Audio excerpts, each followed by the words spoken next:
Thank you. Now may I please invite Excellency Lieutenant John Sanderson, the former military chief of UNTAC, to deliver his acceptance speech. Thank you. A lot of things have happened since I left here from UNTAC in 1993, 30 years ago. But Your Excellency, thank you very much for your kind words and for this honour that you do me at the University of Cambodia. I'm very honoured to be here.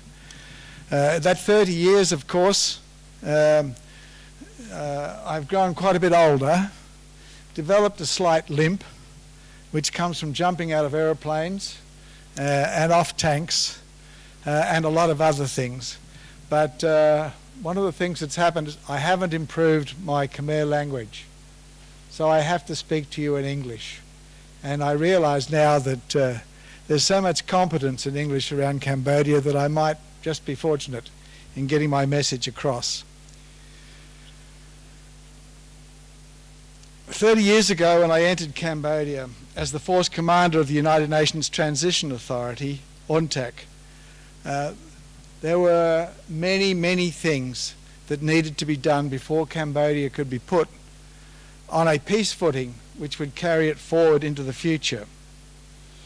The university here in particular was in very bad straits.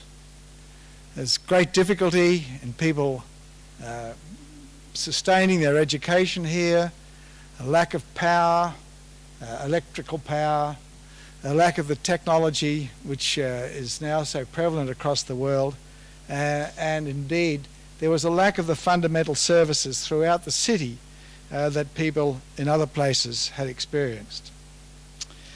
Much of my pleasure in being here comes from finding a maturing tertiary education program and an education system, a maturing education system that develops young people to meet the future needs of a nation that has to find its way in a powerful, exciting region.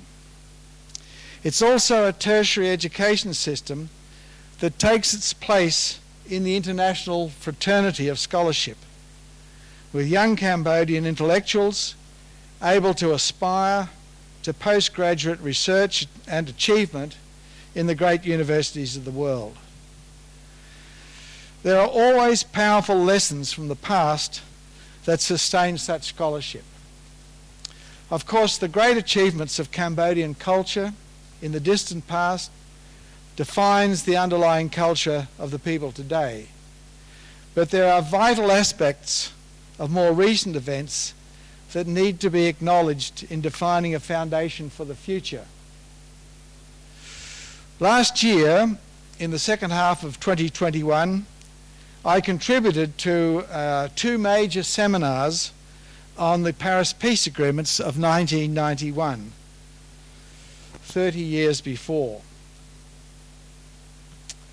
Those steps set the boundaries for the future development after decades of civil war. Australia deliberately and manifestly played a major role in gaining the commitment of the international community to supporting the Cambodian people through a peace-building process that would lay the foundation for an independent future. The Paris Peace Agreements were a remarkable achievement of fortitude and patience. But Australia had been involved for many years in leading up to the end of the Cold War in 1989, striving to achieve just such an agreement. 10 years before, for example, I had been involved in developing a military perspective on a proposal for the military forces of Vietnam to find a way out of the conflict they had created in the late 1970s. In fact, Australia's commitment to the stability and prosperity of the Cambodian people went back to the earliest days, 70 years ago, when diplomatic relations were established between our two countries in 1952, just months before France accepted Cambodian independence under King Sihanouk. At that time, Australia had begun an enormously important education initiative called the Colombo Plan, in which students from Asia were invited to Australia under scholarship to complete tertiary education. Cambodia was part of the Colombo Plan from 1951.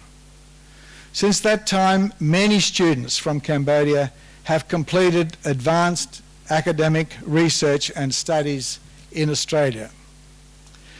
The partnership between Cambodia and Australia has continued since those days. It was reinvigorated after peace came to Cambodia with UNTAC from 1991 to 93. Since 1994, 22,000 Cambodian students have studied in Australia, nearly 1,000 of those on scholarship. Many Australians have come to Cambodia to contribute to the development of infrastructure, agriculture, and indeed health systems. The partnership is strong and enduring and should only grow stronger in the future. The fact that Cambodia, as a fully fledged member of Southeast Asia, of the Southeast Asia community, will chair the meeting of ASEAN this year is an outcome of both commitment to peace and the rugged determination of its people.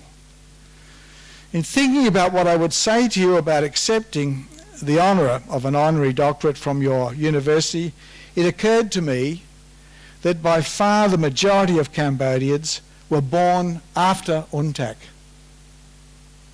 You are a very, very young country, and that is a powerful asset, provided that you strive to obtain knowledge and you put that knowledge to work in developing your country and in strengthening your region. In 1993, in the time of UNTAC, the first fully democratic election was run in Cambodia. It was not compulsory voting, but 90%, as you have heard, of eligible Cambodians came out to vote. It might be the strongest vote of all time. There were those who said it was a lie. Where in the world do 90% of the people vote in an election? This was the question from one of the faction leaders. I can tell you that it was not a lie. We were amazed that despite all the threats they received, the Cambodian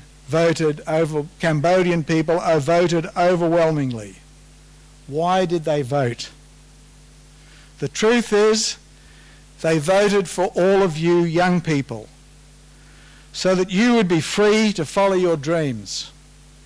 This is the modern day legacy you have from all those people, many of whom suffered great loss in the time of civil war. Late last year, as I've told you, I spoke at an international seminar on the Paris Peace Agreements at Melbourne University in Australia. After it was over, a group of postgraduate students telephoned me and said, "Thank you for telling us about the Cambodian experience. We had no idea that it all happened, and Australia played such a significant role in it." And at the time I thought, it was 30 years ago. Why would they know?